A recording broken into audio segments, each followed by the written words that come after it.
Bem-vindos, amigos, mais uma vez ao seminário Prophecy Odyssey, onde estamos estudando as profecias de força industrial de Daniel, Apocalipse e alguns dos outros profetas maiores e menores.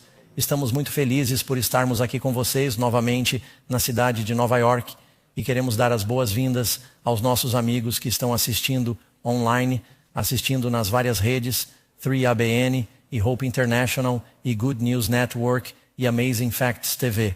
É uma alegria estar com vocês.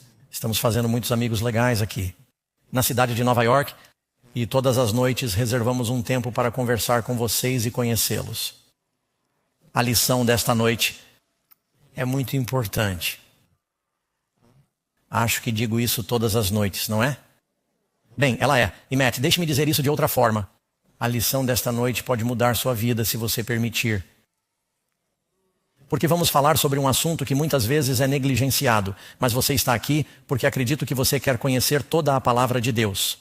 E vamos falar sobre o Santo dos Santos e como você já ouviu, há um site. Se você está sintonizando e não sabia disso, pode fazer o download da lição. Você pode acompanhar, nós o recomendamos. Há mais na lição, há mais versículos e informações básicas do que você obterá apenas na apresentação. Se você fizer as duas coisas juntas, não só se lembrará melhor do material, como também estará mais bem preparado para compartilhar com os outros. Como também estará mais bem preparado para compartilhá-lo. E é isso, é claro, que Jesus quer que façamos, que conheçamos a verdade e a compartilhemos com os outros. Amém? Então, nosso estudo desta noite, falando sobre o Santo dos Santos, vim até aqui para pegar meu controller remoto e peguei a Bíblia por instinto. Sempre gosto de começar com um fato surpreendente. Talvez você já tenha ouvido falar de salas limpas. As salas limpas são usadas atualmente. Trata-se de um ambiente meticulosamente controlado que filtra poluentes como poeira, micróbios transportados pelo ar e partículas de aerossol para proporcionar um espaço com um dos ares mais puros do planeta. Muitas empresas têm salas limpas para proteger a produção de produtos como semicondutores e nanobots, medicamentos, drogas e equipamentos médicos.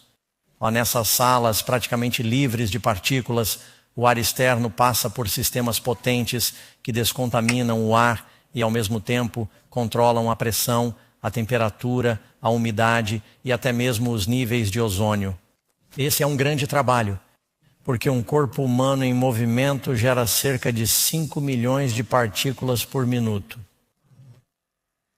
Pense nisso enquanto você se movimenta hoje à noite. É por isso que os trabalhadores de salas limpas devem usar macacões especiais que não soltam fiapos, botas, máscaras faciais e óculos de proteção. Eles passam por uma espécie de câmara de descontaminação quando entram, até mesmo para se vestir. O desenvolvimento das salas limpas começou na década de 1860, quando um cirurgião escocês chamado Joseph Lister procurou limitar a presença de bactérias nas salas de cirurgia dos hospitais. De fato, muitos medicamentos foram medidos antes e depois de Lister, porque ele entendeu a importância do saneamento. A propósito, se você não sabia, sim, ele é o fundador do enxaguante bucal Listerine, enxaguante bucal. Quando Deus estava se preparando para salvar seu povo da escravidão no Egito e basicamente formá-lo de uma família e para uma nação que influenciaria o mundo, eles precisavam passar por um processo de purificação. Ele não os trouxe diretamente do Egito para a terra prometida. Na verdade, ele os levou para o deserto. Você sabe, o deserto às vezes é um lugar onde as coisas são esterilizadas pelo sol. Depois de 200 anos vivendo no Egito, eles aprenderam muitos hábitos ruins. Tiveram de desaprender esses hábitos e aprender a ser essa nação santa, esse povo de Deus. Por isso, uma das coisas que ele fez, além de dar a eles os 10 mandamentos no Monte Sinai, foi dar-lhes planos para um edifício portátil, às vezes conhecido como tabernáculo ou santuário. Pastor Doug, por que estamos estudando o assunto do santuário em um seminário sobre profecias? Resposta: porque a profecia bíblica está repleta dele. Quando você olha para o livro de Apocalipse, no capítulo 1, Jesus aparece entre 7 castiçais. Um pouco mais tarde, ele fala sobre almas sob o altar. O que é o candelabro? O que é o altar no santuário? Depois, fala sobre a arca da aliança. O céu estava aberto. Eu vi a arca da aliança. Fala sobre o altar de incenso e as brasas foram tiradas do altar de incenso. A profecia de Isaías fala sobre o santuário. A profecia de Ezequiel. Vou falar rapidamente. E se vocês tiverem suas Bíblias, quero que entendam que precisam compreender esse assunto pelo menos um pouco. Se você for, por exemplo, a Ezequiel, eu vou apenas a Ezequiel 43, 44, os últimos capítulos de Ezequiel, todos sobre o santuário. Capítulo 43. O templo, a morada do Senhor. Depois disso, ele me levou à porta que dá para o leste, e a glória do Senhor apareceu. Ele fala sobre as dimensões do templo. Você sabe que o Apocalipse diz para medir o meu santuário? Tirando isso de Ezequiel. Ele fala de uma fonte que flui do santuário. Será que o Apocalipse fala de uma fonte que flui do trono de Deus? Sim, fala. No capítulo 44, ele me levou de volta ao portão externo do santuário. E se você ler em Zacarias, em Isaías, em Daniel, o assunto do santuário, você realmente precisa entender algo sobre ele, para entender até mesmo os ensinamentos de Jesus. E você verá isso à medida que prosseguirmos. Portanto, a pergunta número 1, o que Deus pediu a Moisés para construir e por quê? Resposta, Deus disse que eles me façam um santuário para que eu possa habitar no meio deles. Ora, você não pode realmente se esconder da presença de Deus. Mas Deus queria providenciar um lugar onde pudéssemos nos identificar visualmente com sua presença. E ele disse, construa um santuário. Lembre-se de que quando os filhos de Israel saíram do Egito, eles foram para o Monte Sinai. Moisés subiu a montanha por quanto tempo? 40 dias e 40 noites. Deus precisou de 40 dias e 40 noites para esculpir os 10 mandamentos? 300 palavras? Algo mais estava acontecendo lá em cima. Deus estava dando a Moisés outras leis e estatutos para o povo e os planos para essa construção. A Bíblia diz no Salmo 77:13 que se você for se lembrar de um versículo, lembre-se deste. Seu caminho, ó Deus, está no santuário, o caminho de Deus. Que caminho? O modo como Ele nos salva, Ele se revela por meio de quê? No santuário. Pastor Doug, o santuário não é um prédio? Porque um prédio seria uma revelação de Deus. Você verá, fique comigo. Em primeiro lugar, sabemos que o santuário era um lugar onde ocorria o sacrifício. E havia uma porta. E Jesus disse, eu sou a porta. E então eles trouxeram um cordeiro. E Jesus disse, eu sou o cordeiro. Sabendo que vocês, 1 Pedro 1,18, não fostes resgatados com coisas corruptíveis como prata ou ouro do vosso procedimento insensato, recebido por tradição dos vossos pais, mas com o precioso sangue de Cristo, como de um cordeiro sem defeito, sem mácula. Ele não tinha pecado. Eles deveriam trazer um cordeiro sem defeito e sem mácula para o santuário. Eles colocariam as mãos sobre a cabeça do cordeiro, confessariam seus pecados e em seguida ele seria executado no santuário. Era um lugar de sacrifício. Isso nos ensina sobre o sacrifício de Jesus. Número 2. Onde Moisés conseguiu as plantas do santuário? Será que ele simplesmente se sentou e começou a sonhar com coisas e disse, bem, no Egito eu vi muitos edifícios bonitos. Será que fizemos isso e aquilo? O que a Bíblia diz? Você pode dizer as respostas comigo. Êxodo 25:40. Deus disse a Moisés, veja se você os faz de acordo com o quê? O modelo que lhe foi mostrado na montanha. Quem deu a Noé os planos para a arca? Noé era um construtor de barcos. Por que Noé seria um construtor de barcos? Não havia chuva antes do dilúvio. Ele construiu um barco em terra firme. Deus lhe deu as dimensões e ele flutuou. Deus deu os planos para o santuário. Há um projeto divino em Moisés, porque tudo isso diz algo muito importante. Você também pode ler em Hebreus 8, versículo 5, estas coisas que são a cópia das sombras das coisas celestiais.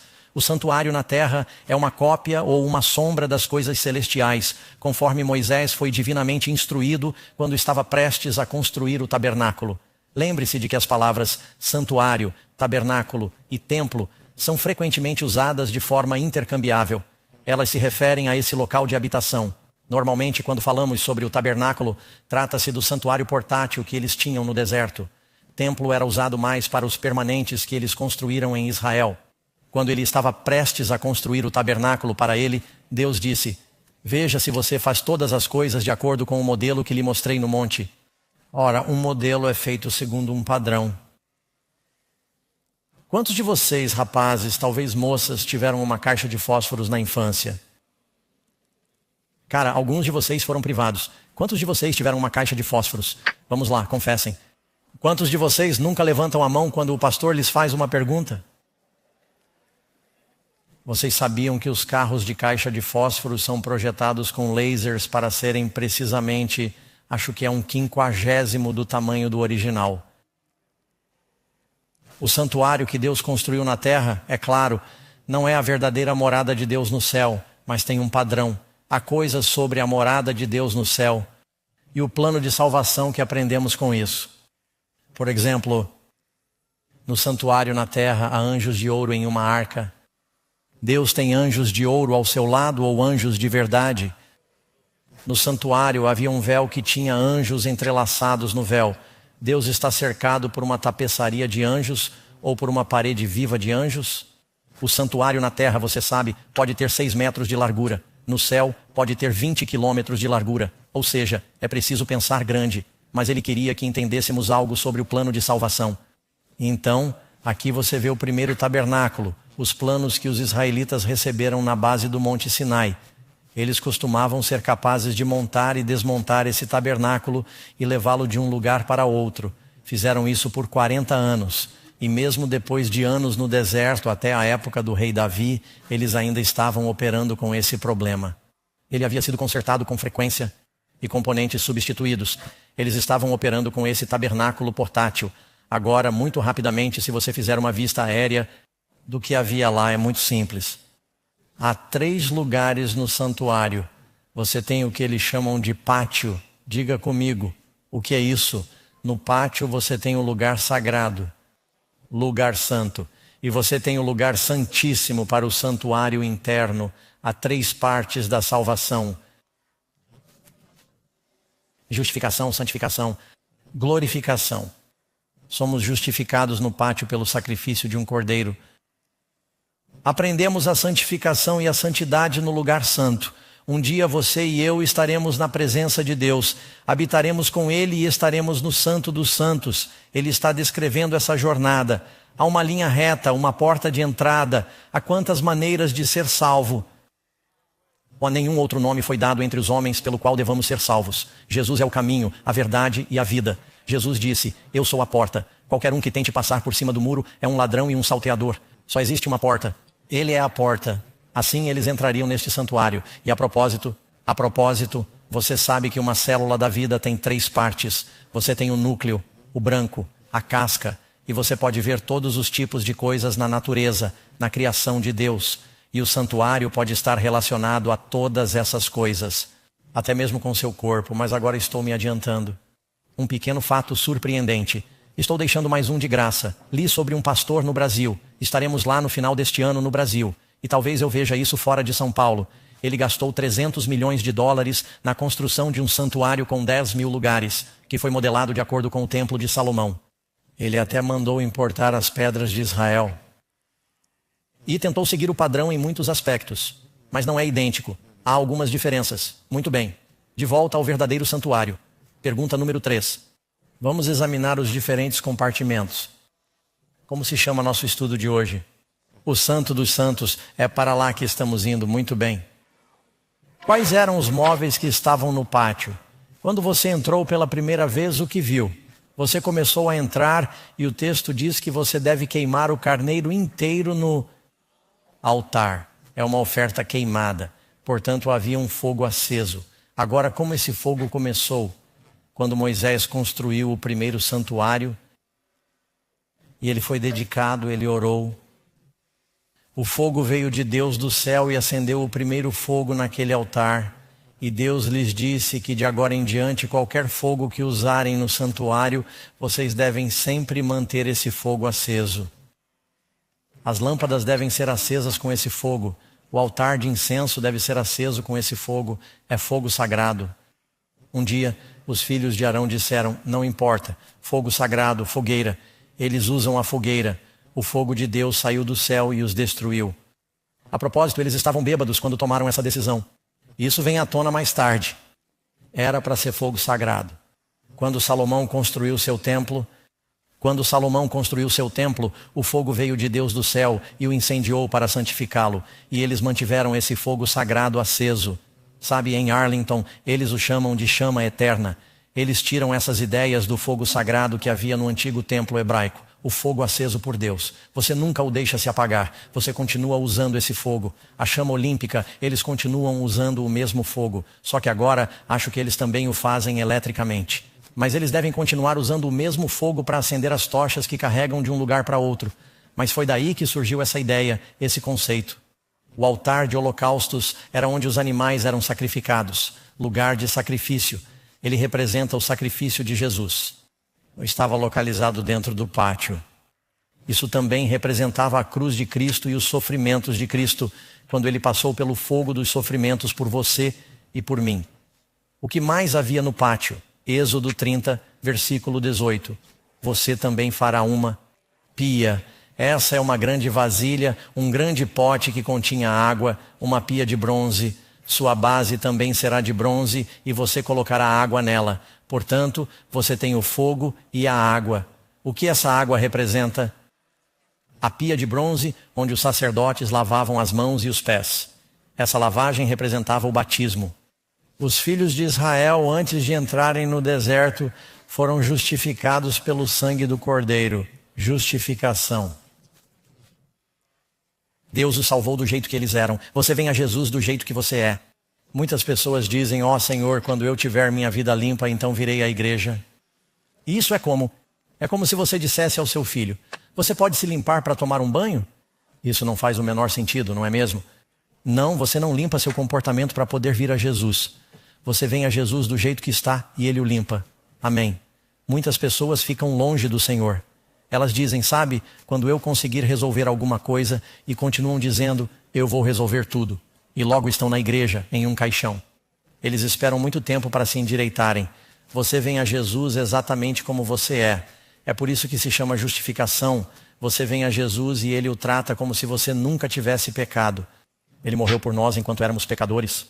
Quando eles estavam no Egito, eles eram escravos do faraó. Eles sacrificaram o cordeiro. O sangue do cordeiro desencadeou a diferença que deu início à jornada para o próximo estágio. Deus não veio até eles e disse, aqui estão os meus 10 mandamentos, guardem esses mandamentos e eu os salvarei. Ele primeiro disse, aceitem o cordeiro e o sangue do cordeiro e depois os levarei à lei. O que veio primeiro, o cordeiro ou a lei? Somos salvos pela lei ou pelo cordeiro? Somos salvos pelo sangue do cordeiro. Então, se o amarmos, primeiro mandamento, eu sou o Senhor teu Deus, que te tirei da terra do Egito, da casa da servidão. Não terás outros deuses. Ele está dizendo, fui eu quem o salvou da escravidão. Se vocês me amam, guardem os meus mandamentos. Ele demonstra seu amor por nós em primeiro lugar. Nós o amamos porque ele nos amou primeiro. O Cordeiro, Jesus, vem em primeiro lugar. Depois eles passaram pelo Mar Vermelho, o batismo. E uma coluna de fogo aparece para guiá-los. Na verdade, a coluna de fogo aparece antes de atravessarem o Mar Vermelho, bloqueia os egípcios e ilumina o acampamento deles. Portanto, você tem o altar de fogo e a água. Jesus disse, a menos que você nasça da água e do Espírito. O que é o Espírito? É o fogo. João Batista disse, eu os batizo com água, mas aquele que virá depois de mim os batizará com o Espírito Santo e com fogo. Precisamos desse batismo espiritual. Precisamos desse batismo com água. Os dois estavam lá no pátio do santuário. Você pode dizer amém? Agora vamos entrar no lugar santo. Vamos descobrir o que havia no lugar santo. Quais são os 3 itens de mobília que se encontravam no apartamento seguinte, conhecido como lugar santo? Em primeiro lugar, diz o texto, e eles podem até aparecer aqui na sala. Quem sabe? Você tinha a mesa. Diga comigo. Você a vê na tela. Vocês tinham o quê? A mesa dos pães da proposição. Veja, se você pegar a versão King James, ela diz pão de sapato. Isso me deixou confuso por anos. Eu continuava a chamá-lo de pão de sapato. Era apenas a palavra antiga. Pão da proposição significa que está em exibição. E essa mesa tinha quantos pães? 12 pães representando as 12 tribos. E era substituído a cada sábado e eles o mantinham fresco. E isso representa o pão da vida. e Jesus é o pão da vida. Amém. Cristo disse: eu sou o pão que desceu do céu para salvar os pecados do mundo. Mas Jesus não é apenas o pão da vida. Quando o povo estava com fome, Jesus disse: eu lhe darei pão e você o dará ao povo. Ele disse: dê-lhes algo para comer. Devemos compartilhar o pão da vida com os outros também. Portanto, o santuário não está apenas nos mostrando Jesus. Ele está nos mostrando o que devemos fazer ao modelar Cristo. Está bem? Então, o que vem a seguir? Temos a mesa do pão com sapato. E novamente já mencionei isso. Ela simboliza Jesus, que é o pão da vida. Eu disse que o homem não vive só de pão, mas de quê? De toda a palavra. E Cristo é a palavra feita carne. A próxima coisa que você vê no santuário, se for para a parede oposta, é uma vela. E isso às vezes é chamado de menorá. Era o candelabro que tinha 7 lâmpadas. E vamos ler isso. Quando você colocar as lâmpadas em ordem, as 7 lâmpadas iluminarão a frente do candelabro. E isso era para iluminar o templo. E eles deveriam usar o fogo sagrado do altar para acender a lâmpada. E quem é a luz do mundo? Jesus é a luz do mundo. E como esse candelabro era mantido aceso? Eles usavam óleo, o óleo nas lâmpadas. Do que esse óleo é um símbolo? É o Espírito Santo. E se você quiser que sua luz brilhe, você precisa do Espírito Santo. Amém.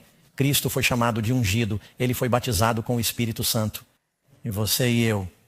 Jesus não apenas disse: eu sou a luz do mundo. Você sabe o que mais ele diz em Mateus capítulo 5? Você é a luz do mundo. Nós refletimos sua luz. Amém.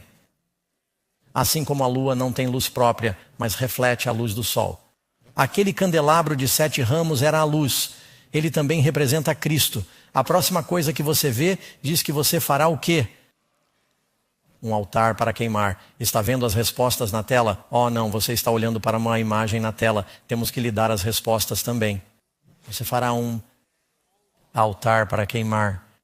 Incenso. Esse era chamado de altar de incenso. É a próxima peça de mobília que você verá. Nesse altar, eles pegavam um belo incenso. Eles o colocavam sobre as brasas. Novamente, todo o fogo vinha do fogo sagrado. Os vapores passavam por cima do véu para a presença de Deus. E isso representava os méritos de Cristo. O sangue de Cristo que torna nossas orações aceitáveis. Em nome de quem oramos? É em nome de Jesus. E é o Espírito Santo que intercede em nosso favor e torna nossas orações belas. O Espírito de Cristo, portanto, esse era o altar de incenso. Tudo isso nos fala de Jesus. Amém. E assim, e você pode ler sobre isso em Apocalipse capítulo 5, 8. Você também encontrará o altar de incenso lá. Número 5, que artigo especial. Estava no lugar santíssimo, o santuário interno, às vezes conhecido como o Santo dos Santos. Há uma coisa lá. Deuteronômio, capítulo 10. Primeiro vamos colocar a escritura na tela para que vocês possam dizer as respostas comigo. Vocês estão me ajudando a ensinar as pessoas em casa que estão assistindo, dando-lhes as respostas. Ele escreveu nas tábuas, de acordo com o primeiro mandamento, o quê? Os 10. Os 10 mandamentos, e eles foram colocados em uma linda caixa dourada. Certo, agora temos esse móvel. Peça de mobília que estava no interior. É a Arca da Aliança. Amém. E o que havia em cima dessa bela arca? Os querubins. Quando Isaías foi visualizado, ele disse em Isaías capítulo 6, eu vi o Senhor em seu trono. Ele é ladeado por esses serafins. Serafins, querubins, são anjos de Deus. E eles clamam, Santo, Santo, Santo é o Senhor dos exércitos. E o topo da arca era chamado, quem sabe? Propiciatório. Porque a glória shequina de Deus apareceria bem entre esses 2 querubins. E era ali que Moisés comungava. Havia essa glória flamejante que não podia nem mesmo ser contemplada, representando a presença de Deus. Agora, as pessoas gostariam de encontrar essa caixa de ouro. E vamos receber uma pergunta. Alguém vai perguntar, anote. Tentaremos respondê-la amanhã. Onde está a Arca da Aliança hoje? Alguém se lembrará disso. E vamos tentar anotar a resposta. Por que esse era considerado o tesouro mais importante do mundo? Era a caixa de ouro ou as pedras na caixa? Quantos de vocês pensariam que seria muito legal se descobrissem a Arca da Aliança? Você está certo. Isso o entusiasmaria? Porque isso o entusiasmaria. porque é uma grande peça de arquitetura, seria uma evidência. Mas o que havia na arca? Os 10 mandamentos. Quantos de vocês gostariam de descobrir os 10 mandamentos? Quantos têm uma Bíblia? Você pode descobrir isso agora mesmo. O tesouro que estava na arca da aliança está em suas mãos. Foi isso que Moisés disse. Não está muito longe de vocês para que se dirijam aos céus e digam: quem a fará descer, ou quem irá às profundezas da terra e a fará subir? A palavra está muito perto de você. De fato, ela está em sua boca. Você e eu temos o tesouro da arca da aliança, mas você o escondeu no Santo dos Santos? Se seu corpo é um templo, e a Bíblia diz que é, onde está o Santo dos Santos? Escondi a tua palavra em meu coração. Coração não significa isso. Às vezes, eles realmente descobriram que há células cerebrais em seu coração. Você sabia disso? É verdade. E há muitas conexões entre o coração e a cabeça. E a cabeça. Certa vez vi um homem. Ele ficou tão triste quando falaram sobre sua esposa falecida que eu o vi ter um ataque cardíaco. O coração, ele sobreviveu, não se preocupe. Mas o coração conectado à cabeça. Mas a Bíblia diz que como o homem pensa em seu coração, a tua palavra escondi em minha mente. Ame o Senhor com toda a sua mente e com toda a sua alma. Os judeus sabiam que não se deve pensar com a bomba, porque sabiam que se você levasse uma pancada na cabeça, não pensaria direito. Eles sabiam que o cérebro estava aqui em cima. Mas é uma expressão. Assim, a Arca da Aliança tinha os 10 mandamentos. Diz: eu me virei, Deuteronômio 10, versículo 4. Então me virei e desci do monte e coloquei as tábuas na arca que eu havia feito, e lá estão elas, exatamente como o Senhor me ordenou. Agora vocês notaram o que está acontecendo aqui? Acompanhem-me, amigos. A arca, essa caixa representava o recipiente que continha a palavra sagrada. Cristo era a palavra encarnada. Era essa caixa dourada, essa vida pura que foi vivida na terra, a vida de Deus. E de certa forma, ele era toda a plenitude de Deus em forma corpórea, diz a Bíblia. Amém? E a tampa no topo, novamente mencionamos que é o propiciatório. Você deve colocar um propiciatório sobre o quê? Está na tela, na arca do testemunho do lugar santíssimo. E essa cobertura, essa tampa, era o lugar onde Moisés ia e aparecia diante do Senhor. O sumo sacerdote ia lá uma vez por ano. Esse era Arão. Moisés tinha uma espécie de acesso especial. Ele podia ir mais do que isso. Número 6. A Bíblia diz que o santuário de Deus era santo. Levítico 16, 33. E como era a vida de Jesus? Como seus seguidores deveriam viver? Por que estamos discutindo esse assunto? Por quê? A Bíblia diz que como ele, 1 Pedro 1, 15 e 16, assim como é santo aquele que vos chamou, sede vós também santos em toda a vossa conduta, porque enquanto a conduta, em toda a sua conduta, porque está escrito: sede santos, porque eu sou santo. Agora sejam honestos. Quantos de vocês se sentem um pouco intimidados quando Deus diz: sede santos? Eu me sinto. Quantos de vocês acham que às vezes é difícil ser santo? Quantos de vocês acreditam que Deus os ajudará a fazer tudo o que Ele lhes pedir? Jesus disse que seria fácil. Você sabia que a vida é difícil? Servir ao diabo é mais difícil do que servir a Jesus. A Bíblia diz que o caminho do transgressor é difícil. Jesus diz que o meu jugo, um jugo é algo que você usa para servir. Há fardos até mesmo para um cristão, mas Jesus diz que o meu jugo é suave, meu fardo é leve. O diabo é como o faraó, ele é um mestre de tarefas cruel. Você pode andar pelas ruas e ver pessoas que são controladas pelo diabo. Elas não parecem muito felizes. Mas os cristãos podem ter alegria em seu coração e paz que excede o entendimento. Mas Deus está nos chamando para uma vida de santidade, e a santidade traz felicidade. Jesus diz: eu vim para lhes dar vida e vida em abundância. Ele quer que você tenha alegria. Amigos, eu vivi no mundo, fiz de tudo. Sei o que existe lá fora, não vou voltar atrás. Sou muito mais feliz agora lutando pela santidade do que quando vivia para o diabo.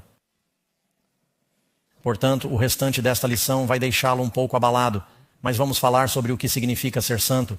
A Bíblia diz que Deus nos chamou para uma vida de santidade. 1 Pedro 2, 9. Vocês são uma geração escolhida ou real, que sacerdócio, uma nação santa, seu próprio povo especial. Então, quando Jesus morreu na cruz, o velho templo foi destruído. A palavra é caput. Jesus disse que estava terminado. E quando ele disse que houve um terremoto, o véu do templo se rasgou de cima a baixo. Não precisamos mais sacrificar cordeiros. Jesus agora é o Cordeiro de Deus. Amém. O sacerdócio não é um elenco especial. A Bíblia diz que agora vocês são sacerdotes de Deus. Somos um sacerdócio santo. Você sabe qual era a função de um sacerdote? Ser um mediador. Ele fazia a expiação. Você sabe o que significa expiação? Em um determinado momento estamos separados de Deus. O mundo está separado de Deus. Devemos trazê-los de volta a Deus para torná-los um com Deus. Devemos mediar e interceder. Devemos representar Deus. Deus chamou a nação judaica para ser uma nação de reis e sacerdotes, de modo que todas as outras nações se dirigissem a Israel, como a rainha de Sabá, para dizer: seu Deus tem tanta sabedoria. Viemos dos confins da terra para conhecer o seu Deus. É por isso que ele colocou Israel naquela terra, entre 3 continentes, para que eles pudessem ser testemunhas para as nações. E então, quando Jesus morreu na cruz, essa prerrogativa não pertence somente aos judeus, mas também aos gentios. Mas nós devemos ser santos. E devemos representar nosso santo Deus. Agora veja o que está acontecendo aqui no santuário. Você tem uma porta. Quem é a porta? Jesus é a porta, ele é o único caminho, ele é a verdade e a vida. E então eles sacrificavam o cordeiro, traziam o sangue e o colocavam nas pontas do altar. E esse altar com o fogo representa a cruz, o sacrifício, os sofrimentos. Jesus então vai para a pia. Cristo foi batizado cheio do Espírito Santo. Nós somos batizados. Também aceitamos o sangue de Cristo. Somos lavados por meio do batismo. Então você entra no lugar santo. E no lugar santo, quantas coisas havia lá? O pão, a luz, o altar de incenso. Essas são as 3 disciplinas da vida cristã. Devemos nos alimentar do pão da vida, ler nossas Bíblias. O altar de incenso é a oração. Devemos orar. E a luz, devemos deixar nossa luz brilhar e ser testemunhas. Se você fizer essas 3 coisas, não voltará atrás. Se você ler sua Bíblia todos os dias, não precisa lê-la o dia inteiro. Se você ler até mesmo 5 minutos por dia. Se você disser 5 minutos por dia, vou orar. Agora, acho que deveriam fazer mais, mas comecem com 5, porque alguns de vocês não estão fazendo nada. Certo? Não quero assustá-los dizendo para orarem por 1 hora. 5, 10 minutos por dia, converse com o Senhor, abra seu coração, peça-lhe forças. Leia sua Bíblia. Não precisa ler tudo. Eu leio minha Bíblia todos os dias. Eu oro todos os dias. E oro todos os dias para que Deus me ajude a deixar minha luz brilhar. Se você fizer essas coisas, então você poderá entrar no 3º apartamento. Jesus virá e você viverá na presença de Deus. E você experimentará a glorificação e um novo corpo. Você e eu somos chamados de nação de sacerdotes. O santuário inteiro está nos contando o plano de salvação. Está vendo isso? Está certo. Acho que tenho você comigo agora, mas posso perdê-lo. O que era um princípio orientador para as roupas que os sacerdotes de Deus usariam? Agora estamos falando de santidade. Vamos entrar no âmago da questão e em algumas coisas práticas. E o que isso significa hoje, no ano do Êxodo. E na época dessa gravação, espero que ela seja transmitida por muitos anos. Capítulo de Êxodo do livro de Êxodo. Os sacerdotes tinham vestimentas especiais. Isso não significa que precisamos usar as roupas especiais dos sacerdotes. Mas observe o que está escrito. Você fará para eles calças de linho para cobrir o quê? Sua nudez. E elas se estenderão da cintura até as coxas. Nem subirão por degraus ao meu altar. Deus disse, sabe, muitos dos antigos, você já viu as pirâmides do Egito? Muitas das pirâmides do Egito e da América Central eram íngremes e ao subir os degraus era possível ver o vestido. E ele disse, você não subirá os degraus do meu altar para não expor sua nudez. Deus se importa com o recato. Os cristãos devem ser modestos. O que a Bíblia diz é um princípio orientador que queremos representar o Senhor. E isso se refere às roupas que usamos. Deus não quer que nos vistamos de serapilheira. Mas a roupa de um cristão não deve ser extravagante. E deve haver modéstia no que vestimos. Não devemos nos vestir com o propósito de atrair ou destacar nossa sexualidade. Agora sei que muitas senhoras neste momento começaram a olhar para o relógio. Porque sabe de uma coisa? A publicidade, tudo o que você vê na publicidade, sempre tem mulheres na capa. E dizem que você pode parecer mais sexy. É quase como se estivéssemos sendo bombardeados com essa imagem. Mas o que Jesus disse? Se um homem olhar para uma mulher e cobiçar em seu coração, poderá cometer adultério em seu coração.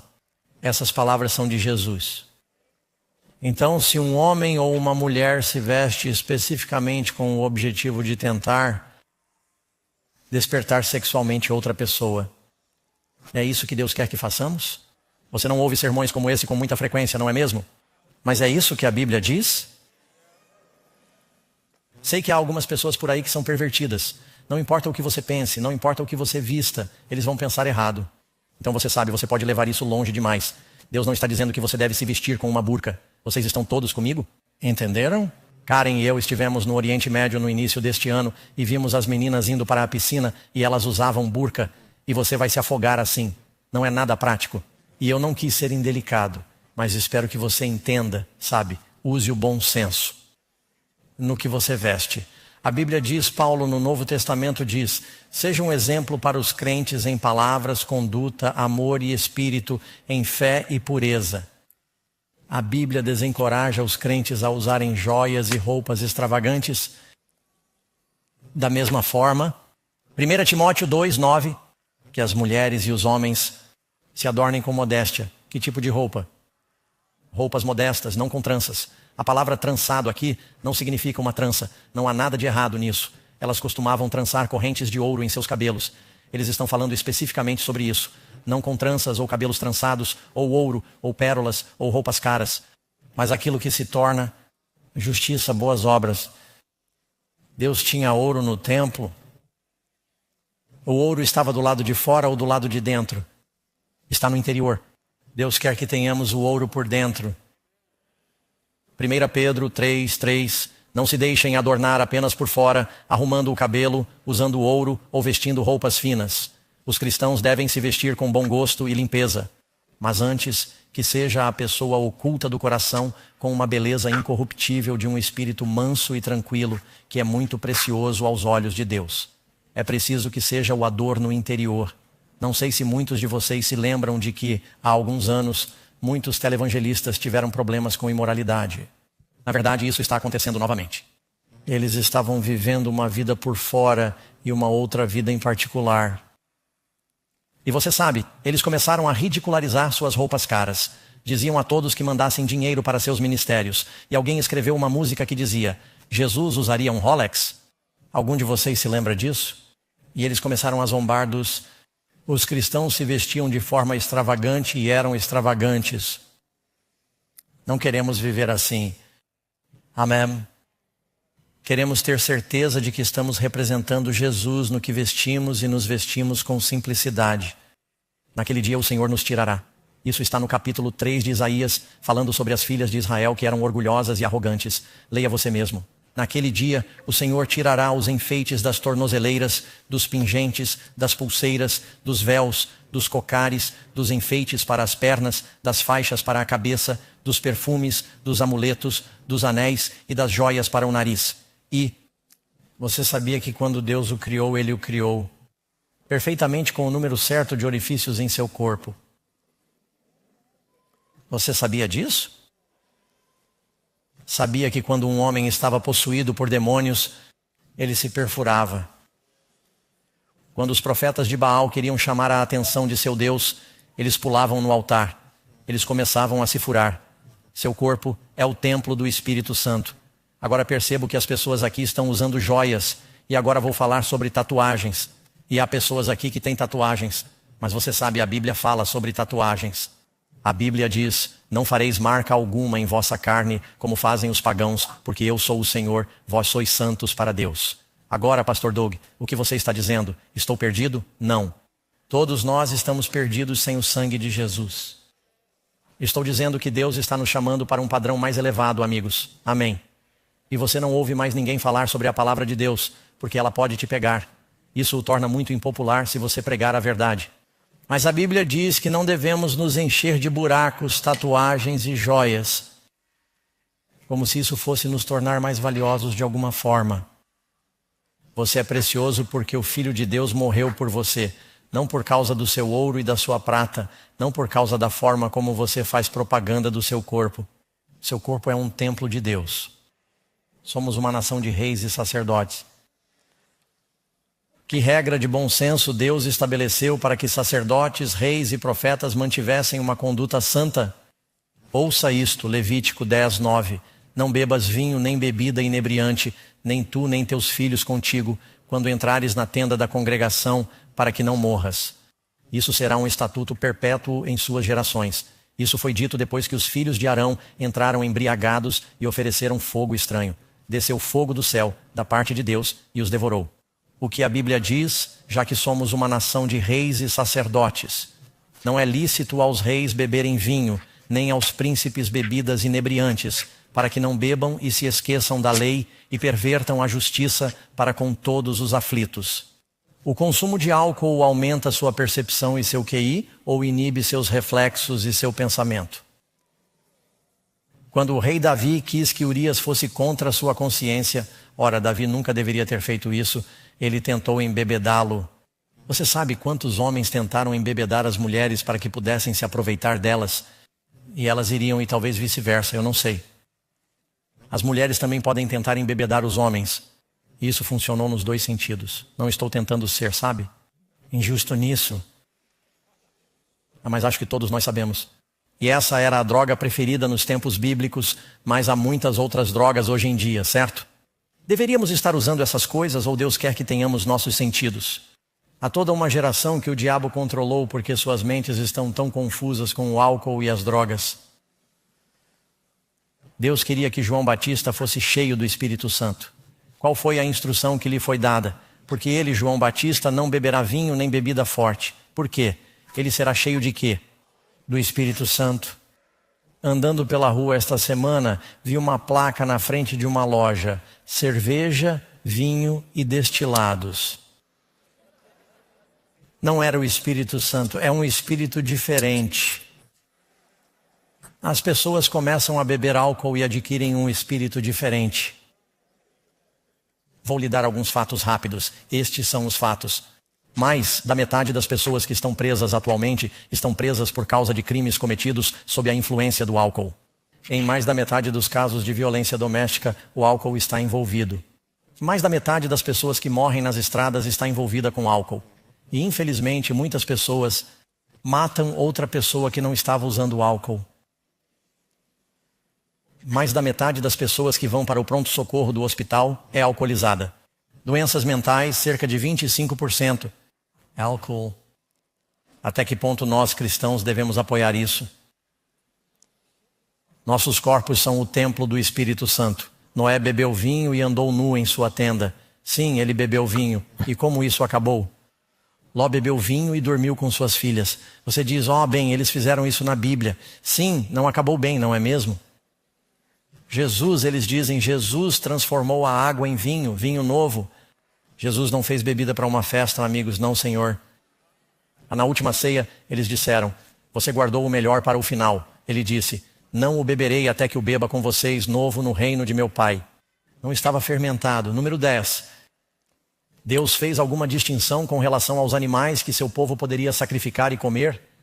Estamos falando do templo. Eles podiam levar um gambá para o templo e oferecer um gambá ao Senhor? Poderiam trazer um urubu? Poderiam trazer um porco? Seu corpo é o templo do Espírito Santo. Você sabia que a diferença entre animais limpos e impuros não era apenas para os judeus? O que a Bíblia diz? Gênesis 8, versículo 20. Noé construiu um altar para o Senhor e tirou de cada um deles que tipo de animal? Animais limpos. E de todo tipo de ave, pássaro limpo, e ofereceu um holocausto. Isso foi depois do dilúvio. Agora, se ele tivesse tomado apenas 2 deles, eles teriam sido extintos.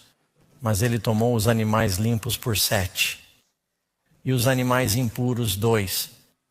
Se Deus achasse que não havia problema em comer porcos, eles estariam extintos agora, porque teriam levado costeletas na arca e teriam desaparecido. Certo? Mas eles só comiam os animais limpos. Você sabia que isso não era uma lei? Quantos de vocês são parentes de Noé? Alguns de vocês não têm parentesco com Noé.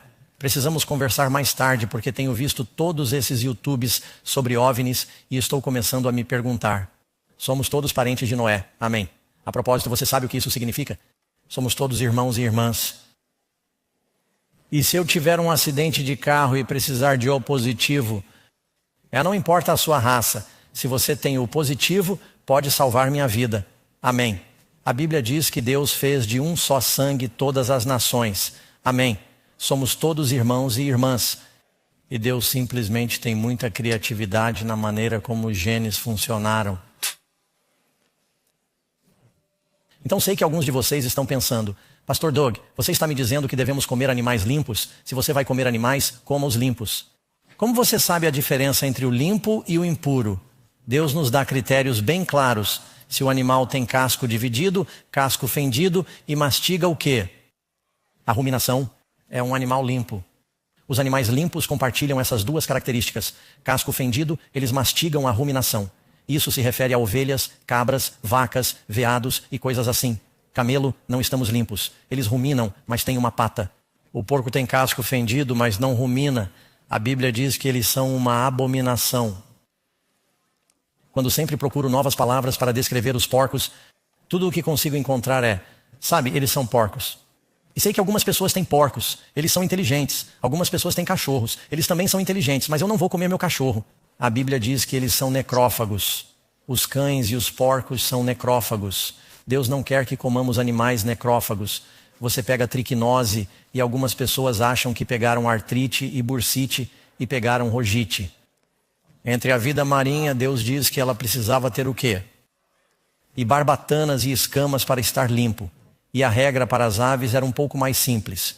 Elas precisavam ser as aves forrageiras, ou seja, aquelas que andavam por aí, como os perus, as galinhas, os fazões e as pombas.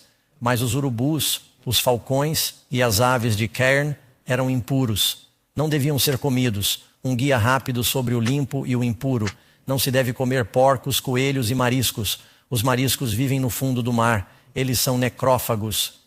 A Bíblia diz que eles são impuros. Alguém vai dizer, mas Pastor Doug, Atos capítulo 10, Pedro teve uma visão. E o lençol desceu cheio de animais impuros. E Deus disse, não chame de impuro o que eu disse que é limpo. E Pedro está se perguntando, o que significa essa visão? E alguns gentios bateram a porta porque Pedro e os judeus estavam discriminando os gentios. E Deus disse, não os chame de impuros. Quero que o evangelho chegue até eles. O Pedro nunca tira nada desse lençol e o come. 3 vezes esse lençol cheio de animais impuros desce e Deus diz, levante-se, mate e coma.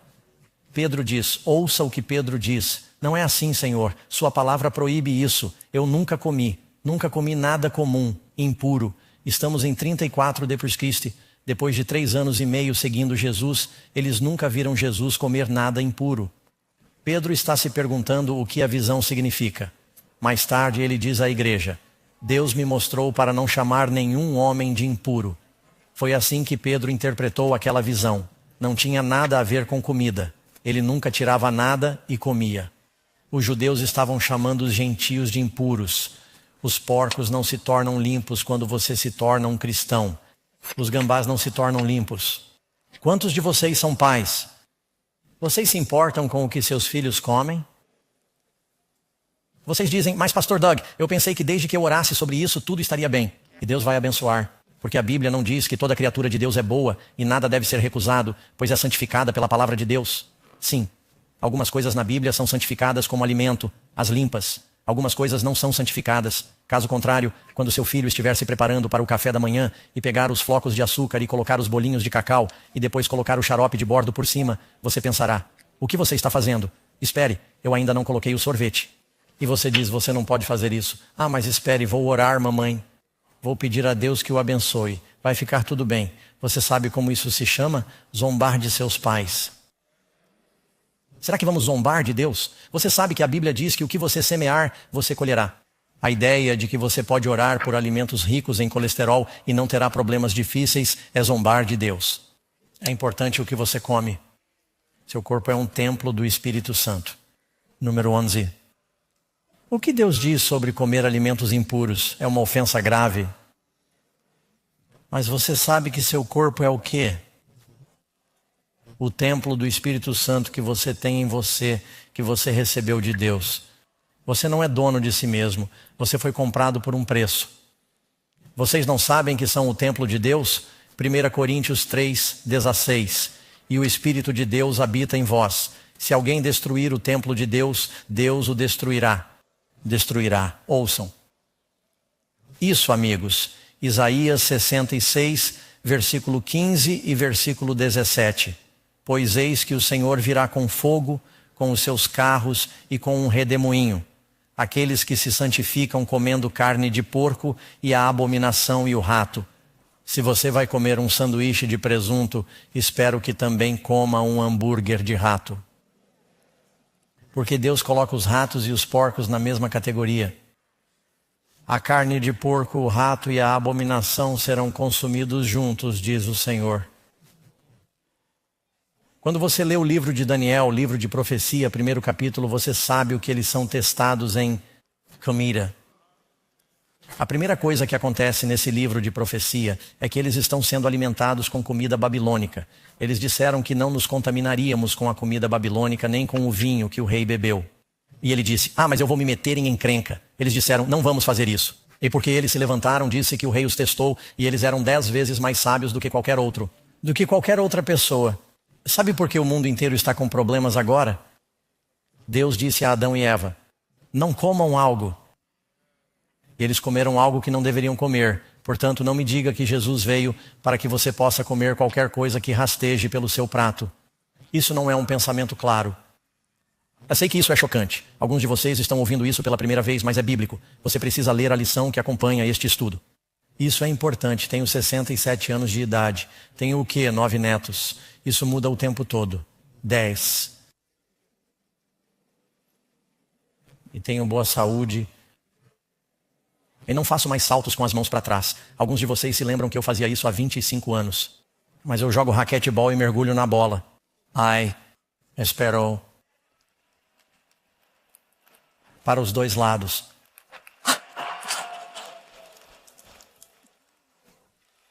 Então, para um cara velho, estou em boa forma. Você pode perguntar ao pastor Ross.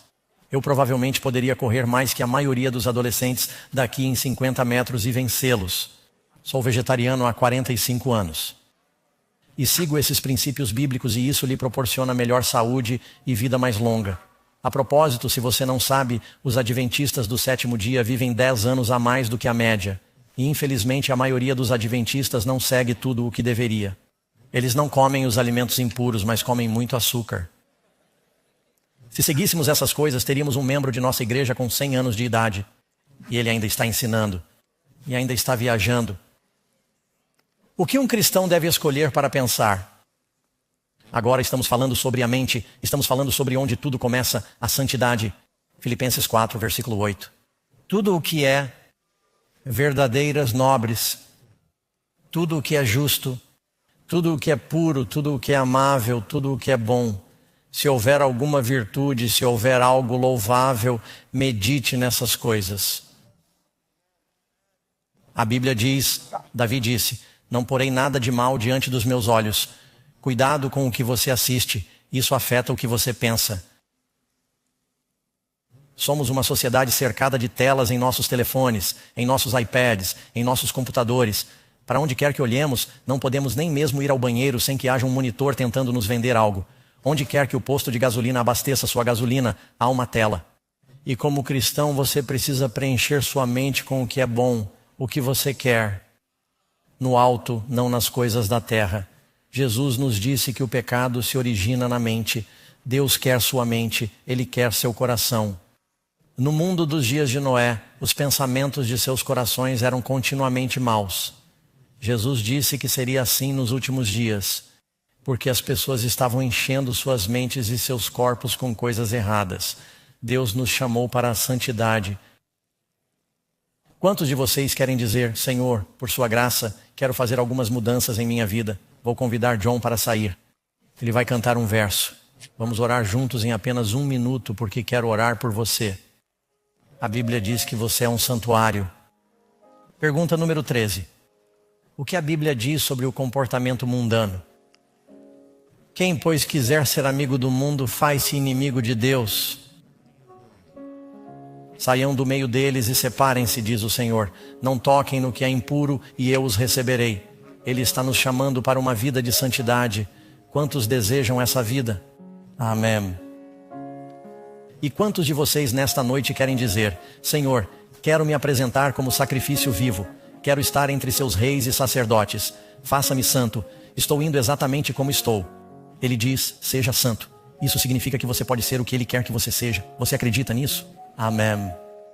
Vamos falar sobre isso novamente amanhã à noite. Quero dizer aos nossos amigos, antes de sairmos do ar, que não percam nossa aula de amanhã à noite. Será a profecia do tempo mais longo. Quando será? Amanhã à noite. Deus os abençoe, amigos. Vamos nos despedir aqui. Orem com seus grupos locais. Vamos orar aqui mesmo em Nova York.